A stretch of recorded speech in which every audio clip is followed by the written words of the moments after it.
할렐루야. 오늘도 제전을 찾은 우리 모든 성도님들이 이번 설 명절을 맞이하여 복된 명절이 되기를 주의 이름으로 축원합니다. 또 고향을 찾고 부모님을 찾은 우리 귀한 자녀들, 오늘 이렇게 많은 분들 예배에 오신 것 같습니다. 다시 한번 주의 이름으로 환영하고 축복합니다. 우리 서로 한번 인사하실 때 즐거운 명절 되십시오 하고 인사하십시다. 즐거운 명절 되십시오. 또 오늘 우리 3부 임마누엘 찬양대 귀한 찬양 너무 감사합니다. 제가 사실 이 찬양을 한번 우리 하나님 앞에 올렸으면 좋겠다 해서 사실 제 나름대로 신청곡을 이렇게 했는데 드디어 오늘 이렇게 듣게 되었고 또 올리게 되었습니다. 우리 또 매 예배 때마다 수고해 주신 모든 분들께 감사를 드립니다. 우리가 명절을 맞이하면 우리 믿는 성도들과 또 믿지 않는 성도들, 특별히 가족 안에서 있다 보니까 그것이 갈등으로 빚어지는 일들이 있지요. 그 중에 하나가 바로 제사 문제입니다. 명절이 되면 믿는 가족과 믿지 않는 가족들 간의 충돌이 일어나면서 결국은 이것이 또 다른 어떤 갈등으로 야기되는 그런 일들이 비일비재해서 오늘 좀 그 말씀을 좀 서두에 드리고자 합니다. 우리가 왜 제사를 드리지 않는가? 또 왜 우리는 죽은 자 앞에서, 즉 고인을 향하여 절하지 않는가? 또 장례가 나면 왜 상을 차리지 않는가? 왜 제삿날 상을 차리지 않는가? 이걸 우리가 분명한 신앙의 고백이 있어야 돼요. 물론 어느 정도는 알고 계십니다마는 아직도 분명하지 않는 분들을 위해서 몇 가지 좀 말씀드리면, 첫 번째로는 십계명의 정신에 위배되기 때문에 그렇습니다. 우리 1계명도 그러지만 2계명을 보면 우리 하나님께서 십계명의 두 번째 계명으로 주신 내용 가운데 이런 내용이 있어요. 우리 같이 한번 읽습니다. 시작. 너희를 위하여 새긴 우상을 만들지 말고 또 위로 하늘에 있는 것이나 아래로 땅에 있는 것이나 땅 아래 물속에 있는 것에 어떤 형상도 만들지 말며 그것들에게 절하지 말며 그것들을 섬기지 말라. 여러분, 우리가 왜 고인 앞에서 절하지 않는가? 왜 제사상을 차리지 않는가? 다 이게 여기에 연관되어 있어요. 즉 이 계명에 보면 어떠한 우상도 만들지 말 것이며 그것에게 절하지도 말 것이고 섬기지 말라라고 말씀해요. 또한 두 번째로 이 십계명의 정신에 따라서 보면 또한 이 죽은 이후의 이 세상과 저 세상은 분명하게 영적 세계의 창조 질서가 있다라는 거예요. 우리 모두는 먼 훗날 다 이 세상을 떠나게 되면 반드시 우리는 심판이 있다라는 것은 다 우리가 알고 이제는 고백하게 됐어요. 히브리서 9장에서도 보면 이렇게 우리에게 말씀을 해요. 사람이 한 번 죽는 것은 사람에게 정해진 것이요 그 이후에는 뭐가 있다는 거예요? 심판이 있다는 거예요. 그러니까 한 번 우리가 이제 죽는 것은 정해져 있어요. 두 번 죽지 않습니다. 한 번 죽는 것으로 정해져 있어요. 그런데 그 이후로 그냥 끝나는 것이 아니라 심판이 있다는 거예요. 다시 말하면 우리 예수님께서도 말씀하셨지만 양과 염소의 부류로 나뉘어져요. 양의 부류가 뭡니까? 영생을 얻은 자의 부류죠. 염소의 부류가 뭐예요? 영벌의 부류에 속한 사람들이에요. 즉 하나님을 믿고 예수 그리스도를 영접한 사람은 영생의 부류에, 양의 부류에 들어가지만 이들은 천국으로 가지만, 그러나 하나님을 믿지 않고 예수 그리스도를 영접하지 않는 사람들은 염소의 부류여서 결국은 그들이 영벌에, 영원한 벌에, 형벌에 그들이 처하게 될 것인데, 우리는 그것을 가리켜서 게헨나 또는 스홀, 그래서 지옥이라고 말하는 거죠. 결국은 심판을 통하여서 두 갈래의 길이 있다는 겁니다. 천국의 인생과 지옥의 인생이지요. 그러면서 우리 예수님이 누가복음 16장에서 대단히 의미 있는 비유로 말씀하신 내용 중에 하나가 뭐냐면 부자와 거지 나사로의 비유를 말씀하신 거예요. 여러분, 이 비유의 핵심이 뭐예요? 두 사람이 이 세상에서 살되 어쨌든 부자는 호화호식하면서 누리며 살았어요. 그러나 하나님을 믿지 않았어요. 그러나 거지는 남루한 옷차림으로 그가 살았지만은, 누더기 옷 하나를 걸치고 살았지만, 그는 먹을 것이 없어서 부자 집 앞에서 구걸하고 살았지만 하나님을 믿고 사는 사람이에요. 선지자의 말을 믿고 산 사람입니다. 그런 그들이 나중에 시간이 지나서 죽었습니다. 그런데 이게 웬일입니까? 부자는 지옥에 가 있는 겁니다. 그래서 그 지옥에서 너무너무 고통 가운데서 제대로 목이 마르지만 이 갈증을 해결할 수 있는 물 한 방울을 얻어 먹을 수가 없는 그런 고통 가운데 있는 거예요. 그래서 자기가 너무 고통스러워서 이렇게 눈을 떠서 보니까 저 멀리 저 낙원에 지금 누가 눈에 들어오느냐? 이 자기 집 앞에서 문정걸식했던 이 거지였던 나사로가 눈에 들어오는 거예요. 그래서 너무 고통스러운 나머지 그래도 우리 집 앞에서 몇 끼라도 얻어먹은 저 나사로한테만큼은 부탁하면 물 한 모금을 찍어 마실 수 있겠다 해서 나사로로 하여금 나에게 물 좀 마시게 해달라고 그러니까 우리 예수님이 이 비유로 이렇게 말씀합니다. 우리 같이 한번 읽습니다. 시작. 너희가 우리 사이에 큰 구렁텅이가 놓여 있어 여기서 너희에게 가고자 하되 건너갈 수 없고 거기서 우리에게 뭐 할 수 없느니라. 건너올 수 없게 하였느니라. 여러분, 이게 무슨 얘기예요? 천국과 지옥이 분명히 영적인 두 세계가 있지만 그 천국과 지옥에는 큰 구렁텅이가 가로놓여 있다는 거죠. 여기서 그리 건너갈 수가 없고 거기서 이리 건너올 수 없게 하였느니라. 이게 무슨 얘기입니까? 하나님이 창조 질서가 그렇다는 거예요. 한번 죽으면 이 세상에서 저 세상으로 떠나서 저 천국에서도 지옥으로, 지옥에서 천국으로 서로 왕래가 안 된다는 얘기예요. 끝난다는 거지요. 그리고 그러면 이 부자가 이제 생각을 한 겁니다. 그러면 저 나사로로 하여금 일이 못 온다면은 나사로를 하여금 지금 아직 죽지 않고 살고 있는 이 세상에서 살고 있는 내 형제들에게 좀 보내달라 그래요. 그건 가능한 줄 알았어요. 그건 역시 안 된다고 그래요. 이 부자는 왜 이 부탁을 한 겁니까? 아직 내 형제들이 하나님을 믿지 않고 예수 그리스도를 믿지 않는데 그들이 나처럼 살다가 세상 끝나면 또다시 그들도 내가 고통당하는 이 지옥에 올 건데 그들에게 나사로를 보내주면 나사로의 그러한 모습을 보고 그들이 믿을 거 아니겠느냐, 이렇게 부자는 생각한 거예요. 그때 우리 주님이 또 말씀하십니다. 이미 너희들 형제 옆에는 누가 있느니라? 모세의 율법이 있고 선지자가 있느니라.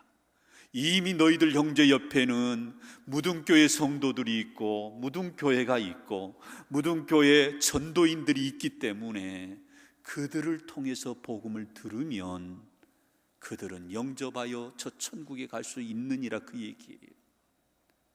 이 전체의 비유의 내용은 결국은 죽으면 저 세상으로 가는데 저 세상으로 가는 존재가 이 세상으로 다시 올 수 없다라는 거예요. 여러분, 이 제사의 본질이 뭐예요? 조상에게 잘하자라는 겁니다. 부모에게 잘하자는 거예요. 근데 제사상을 왜 차려요? 제삿날 부모님이 찾아와서 그걸 잡수는 줄 알아요. 여러분, 절대 그럴 수가 없어요. 흔히 그들이 말하는 구천을 떠돌다가 제삿날 제사밥상 차려준 거 받아 먹기 위해서, 그래서 먼저 가신 우리의 부모들이, 어떤 조상들이 올 수가 없다라는 거예요. 여러분, 만약에 죽은 자가 다시 우리가 사는 이 세상으로 출현한다면 여러분 좋을 것 같아요? 절대 그렇지 않습니다. 우리 많은 사람들이 학습됐어요. 전설의 고향을 보고 많이 학습됐어요. 하얀 소복 입고 사랑하는 용선아 막 그러면서 막 찾아오는 거. 여러분, 절대 그럴 일이 없어요. 물론 내 잠재 의식 속에 우리 아버지에 대한 생각이 깊이 잠재되어 있어요. 그래서 꿈속에 나타날 수는 있어요. 그러나 죽은 자가 다시 이 세상에 오면요, 이 세상은 복잡합니다. 혼란스러워요. 하나님은 아예 정해 나왔어요. 여러분, 그러므로 우리는 혼란이 없기를, 이러한 것에 혼란이 없기를 주의 이름으로 축복합니다. 마지막 세 번째로는 합리적인 하나님께서 불필요한 것들을 우리에게 금하셨다라는 거예요. 하나님은 굉장히 합리적이세요. 여러분, 어떤 것이 옳고 그름도 하나님은 정확하게 판단하시고 아세요. 그리고 불필요한 것들, 우리가 잘못 믿는 것들, 헛된 것을 붙잡고 또 허탄한 것들을 믿고 살아가는 것에 대해서는 굉장히 우리 하나님은 합리적이세요. 이성적이세요.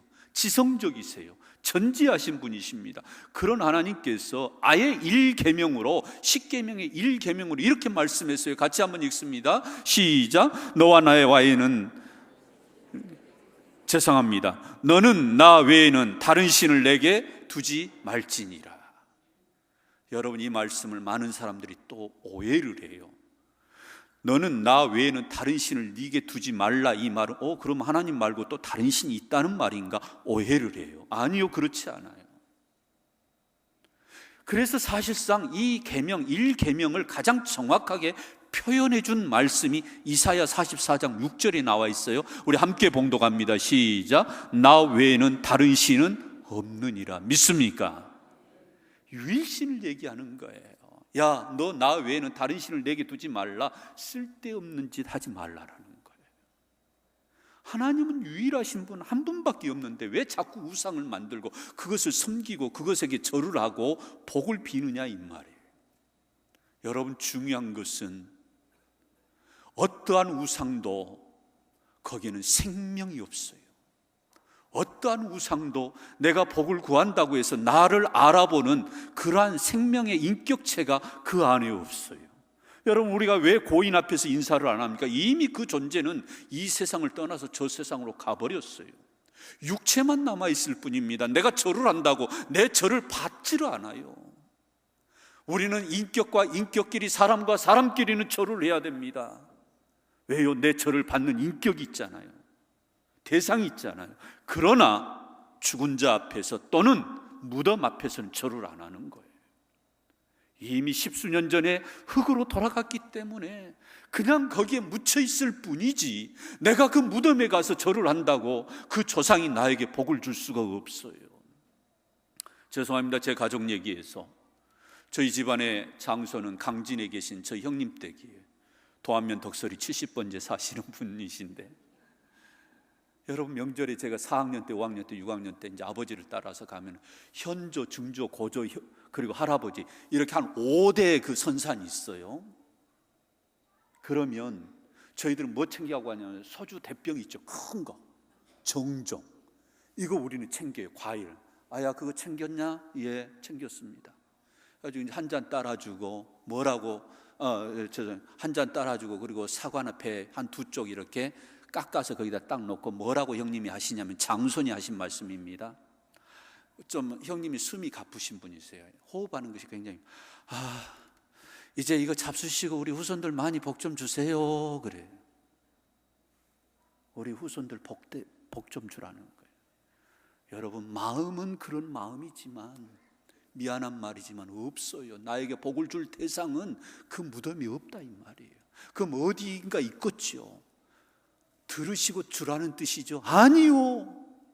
조상이 우리에게 복을 주는 게 아니에요. 복의 근원은 살아계신 하나님밖에 없음을 우리가 믿고 고백하기를 주의 이름으로 축원합니다. 여러분, 그래서 우리는 절하는 것이 아니에요. 우리 하나님 쓸데없는 행동을 하지 말라라는 거예요. 왜냐? 절을 하면 이상하게 귀신이, 마귀가 좋아해요. 그래서 실제적으로 이러한 것을 만들지도 말 것이며, 하늘에 위에 있는 것이나 땅에 있는 것이나 땅 아래에 있는 물고기나 이런 모든 것들을 숭배하는 이러한 미신적인 이러한 행위를 금하라는 거예요. 여러분, 원래 부처는 자기가 이런 불교를 만들려고 하지를 않았어요. 자기가 그냥 좋은 어떤 그러한 삶을 많은 사람들에게 얘기했을 뿐인데, 사람들이 추종해서 불교라는 게 형성된 거예요. 그리고 그를 따르다 보니까 나중에 어떻게 돼요? 이 석가모니가 나중에는 신처럼 되어버린 거예요. 종교라는 것은 이런 것입니다. 사람이 만들어내는 것이 우상이에요. 그래서 기독교는 종교가 아니에요. 그냥 일반적으로 기독교, 힌두교, 불교 뭐 이렇게 이슬람교 말하다 보니까 종교 중에 범주의 하나로 기독교를 말하는데, 정확하게 말하면 기독교는 삶이고 일상인 거예요. 여러분, 그렇게 믿고 고백하고 살기를 주의 이름으로 축원합니다. 여러분, 우리가 지금 종교 생활하는 게 아니다 이 말입니다. 내가 취향이 좋아가지고, 나는 취향이 기독교하고 맞아서 내가 기독교를 선택해서 종교 생활하는 게 아니에요. 미안하지만 저 수많은 사람들도 그래서 다 구원의 대상인 거예요. 절에 다닌 사람도, 이슬람의 사람도, 힌두교 사람도, 수많은 그러한 인간이 만들어 놓은 그 종교의 수많은 사람들도 다 하나님의 이름으로 구원받아야 될 사람인 거죠. 그러므로 우리는 제사를 드리지는 않지만 그 죽은 고인을 기념하는 겁니다. 그래서 우리는 예배로 나아가는 거예요. 추도 예배로. 하나님의 은혜에 먼저 감사하고, 그리고 아버지가 돌아가신 날을 모여서 예배한다 하면 그날을 기억하고 모여서, 그때는 우리가 음식도 장만을 하고, 그래서 그동안 못 만났던 형제 자매들 같이 모여서 음식을 나누는 겁니다. 어렸을 때 우리 동네 선배들이 좀 못됐어요. 제사하는 집 이렇게 보면 꼭 밤에 제사를 드리더라고요. 그럼 11시 넘고 12시 넘어야 그것이 나온다네요. 그걸 뭐라고 그래요? 단자. 그걸 받아오라는 거예요. 떡이고 나물이고 이런 것을.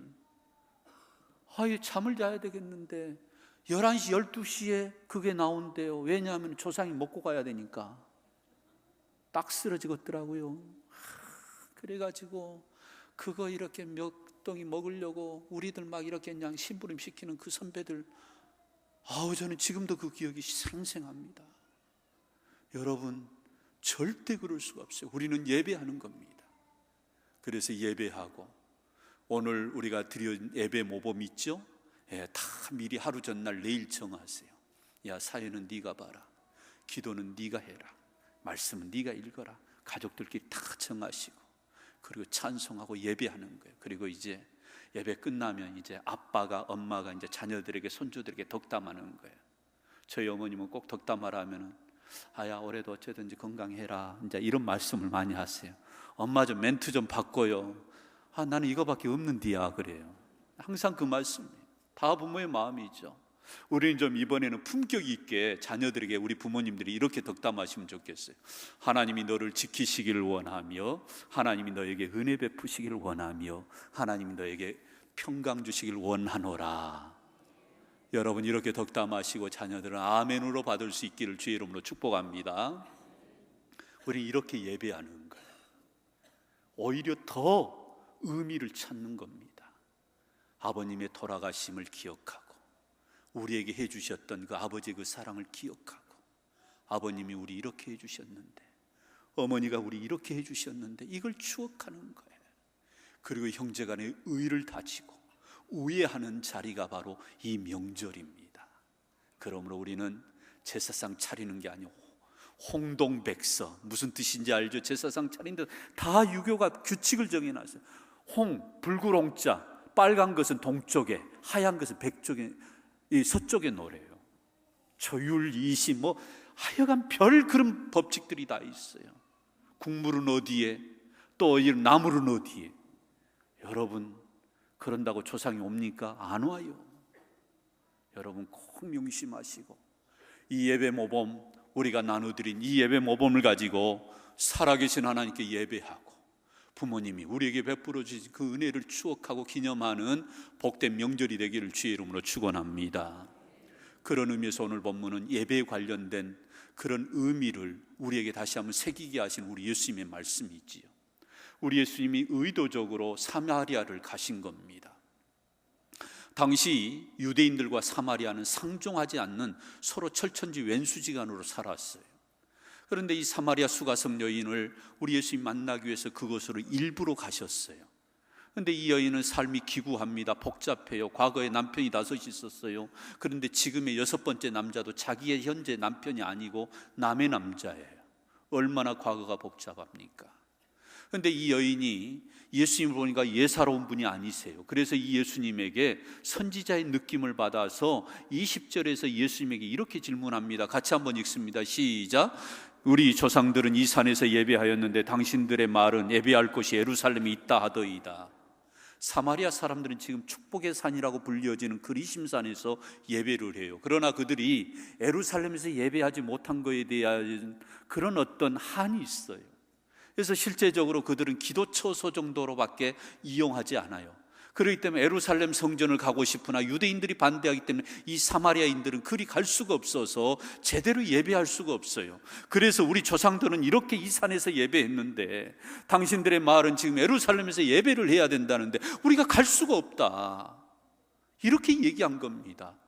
어떻게 하면 우리가 그곳에 가서 예배할 수 있겠느냐? 장소를 물은 거예요. 이때 우리 예수님이 22절에서 21절에서 뭐라고 말씀하셨는가? 우리 같이 한번 읽습니다. 시작. 예수께서 이르시되 여자여 내 말을 믿으라. 이 산에서도 말고 예루살렘에서도 말고 너희가 아버지께 예배할 때가 이르리라. 무슨 얘기예요? 너희들 이제는 예루살렘에 안 가도 된다, 그 말 아닙니까? 너희들이 이 산에서 예배 안 드려도 된다. 아버지께 예배할 때가 이제 드디어 이제 왔다, 제대로 예배할 때가 왔다는 거죠. 그러면서 23절에서 우리 예수님이 다시 그 구체적으로 이렇게 말씀을 해요. 23절을 한번 읽습니다. 아버지께서 참되게 예배하는 자들은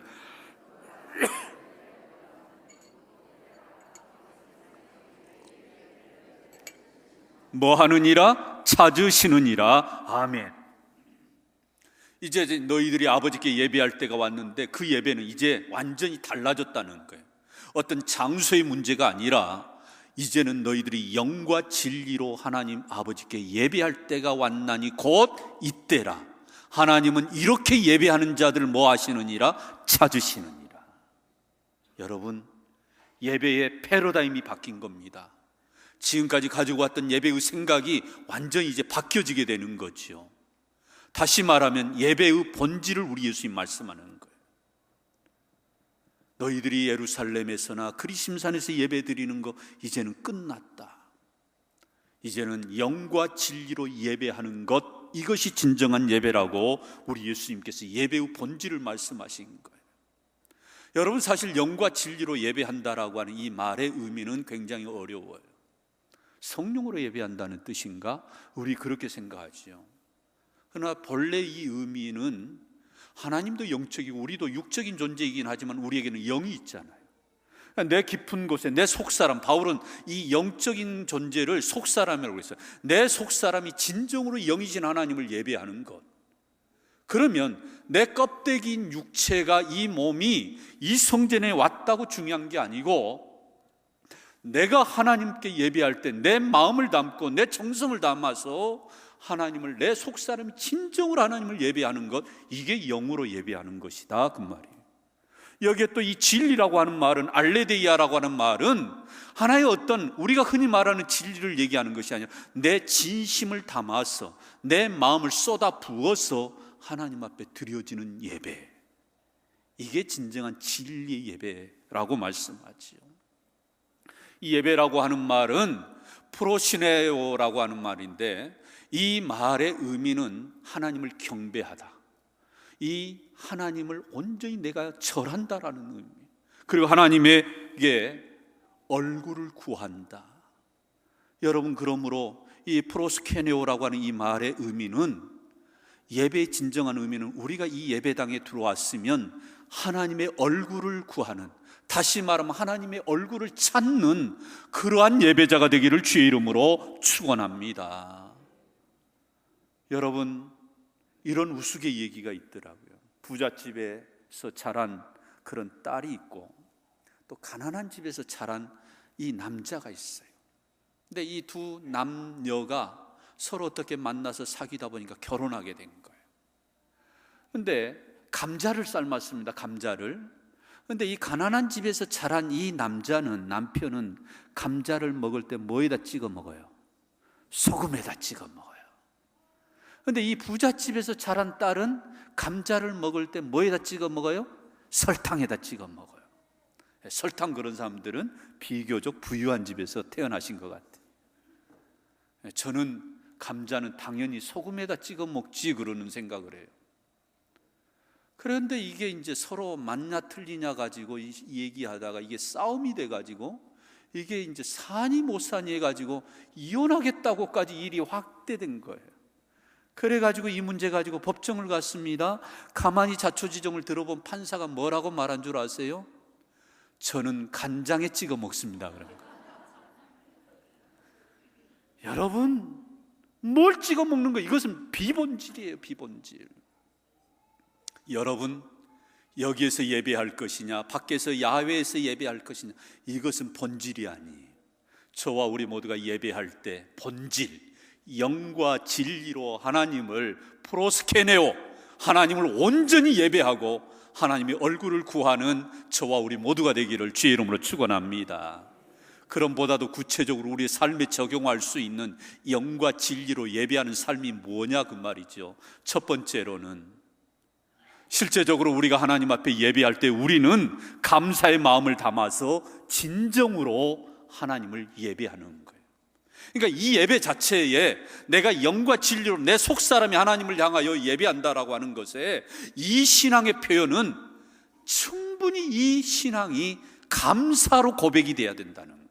무슨 감사요? 목사님, 제가 지난주 너무 힘들었는데, 너무 짜증난 일들이 많았는데 제가 감사할 것이 없는데 무슨 감사를 합니까? 이렇게 혹자는 말할 수 있을지 몰라요. 우리가 감사의 이 고백을 말할 때 이 감사는 오늘 우리의 환경에 따라 일희일비하는 그러한 것으로 감사를 얘기한 게 아니고, 보다도 궁극적인 감사, 우리를 구원하여 주신 하나님의 구속의 은총을 노래하고 찬송하고 감사하는 이 감사의 고백이 있기를 주의 이름으로 축원합니다.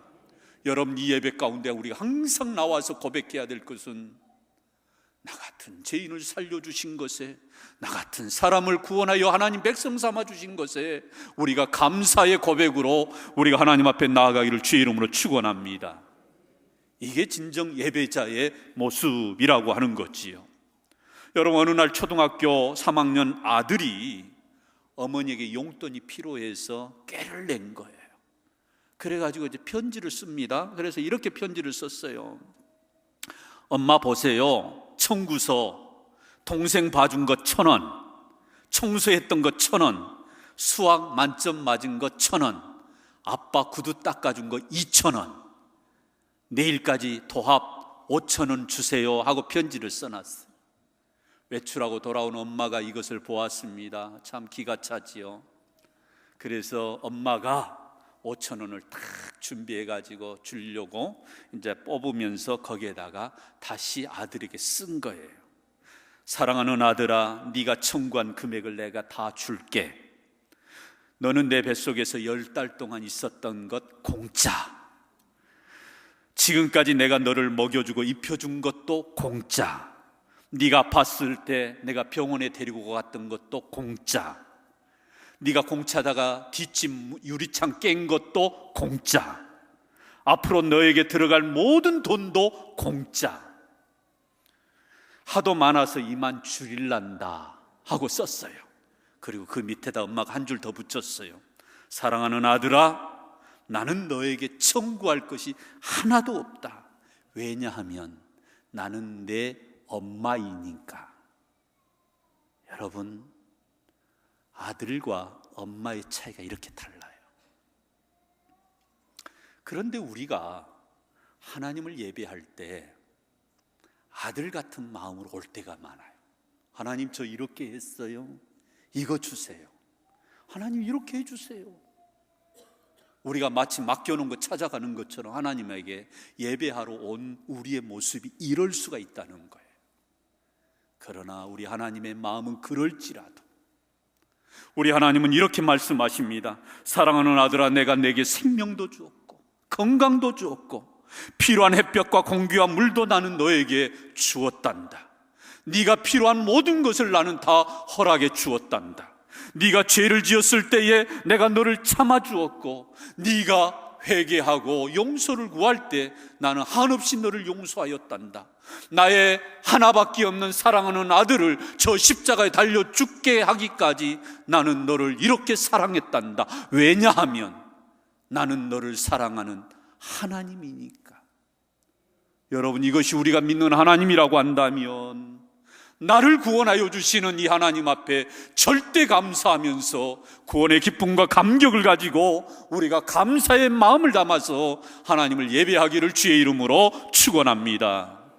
마지막 두 번째로 우리는 하나님께 또한 집중하여 예배를 드려야 한다라는 거예요. 여러분, 집중하여 예배를 드려야 된다는 거예요. 영과 진리로 예배한다라고 하는 말은 내 마음에 내 속사람이 하나님을 향하여서 온전히 하나님에게 집중한다는 거예요. 여러분, 우리 교회 이야기가 아니에요. 옆집 교회 이야기예요.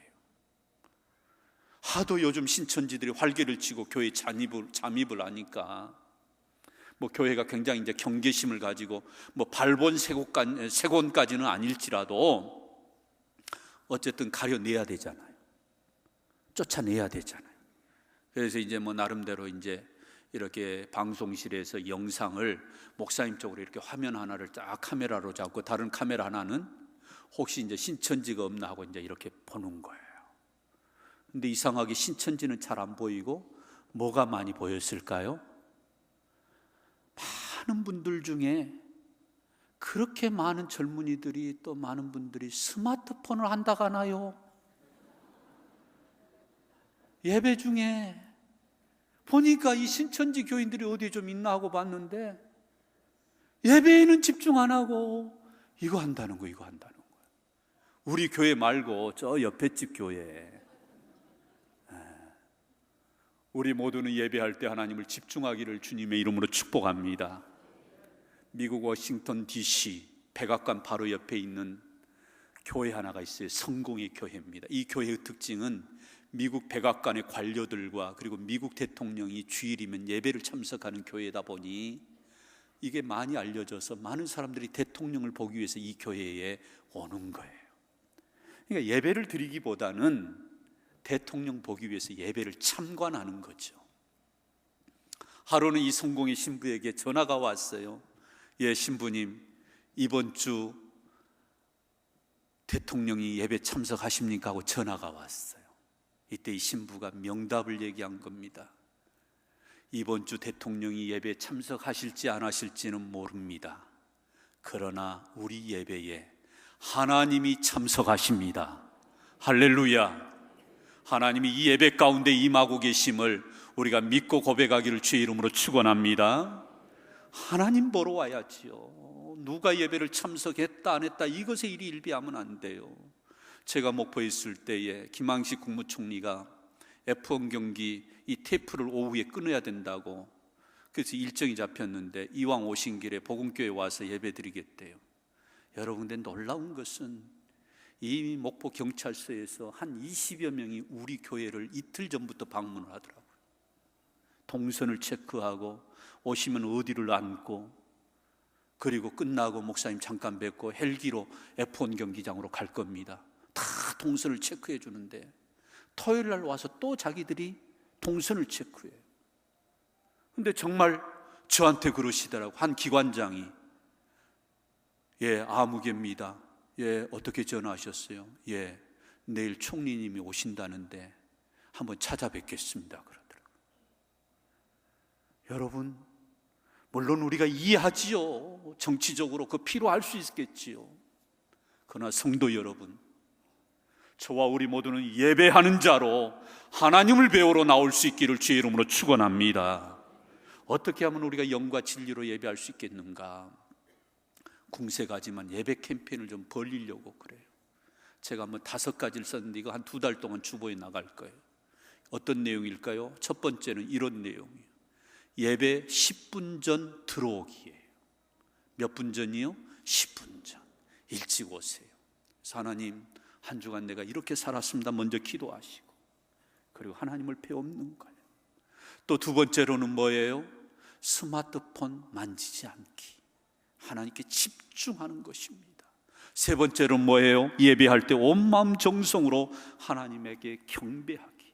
납작 엎드리는 겁니다. 하나님 앞에 와서 엎드리는 거예요. 하나님, 저 이렇게 너무너무 힘든데 오늘 나왔어요. 하나님, 저 이렇게 나왔어요. 엎드리는 거예요.